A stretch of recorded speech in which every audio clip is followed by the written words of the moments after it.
Eamon, before I go, some of the media coverage of the conflict in Ukraine has been kind of off. We have reporters and pundits making some rather awful remarks about the nature of this conflict and these refugees versus, say, conflicts and refugees in the Middle East. Have a listen. But this isn't a place, with all due respect, like Iraq or Afghanistan, that has seen conflict raging for decades. This is a relatively civilized, relatively European, I have to choose those words carefully too. I'm sorry, it's very emotional for me because I see European people with blue eyes and blonde hair being killed, children being killed every day with Putin's missiles and his helicopters and his rockets. Now the unthinkable has happened to them. And this is not a developing third world nation. This is Europe.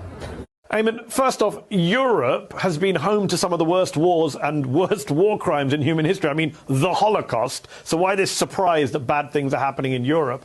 And second, when they say, oh, civilized cities, and in another clip, well-dressed people, and this is not the third world, they really mean white people, don't they? The reason they seem to want us to care more about Ukraine, and we should care about Ukraine, but not because they're white Europeans. That shouldn't be the reason we care about Ukraine. Yeah, no, that's what's so disturbing in all of this. And in fact, not only that, it's trying to make an excuse why the West should get involved and embrace these refugees and help them. Listen, let's be clear.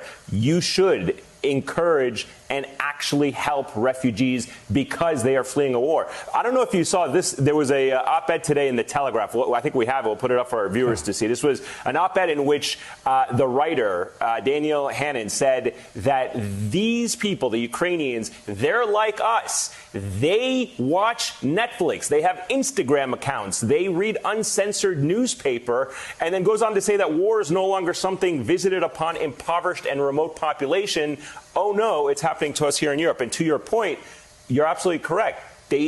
Europe has had some of the worst human rights abuses and atrocities and wars in not just modern history, in all of history. Good to see you, Mahdi. Greatly appreciate it, my friend.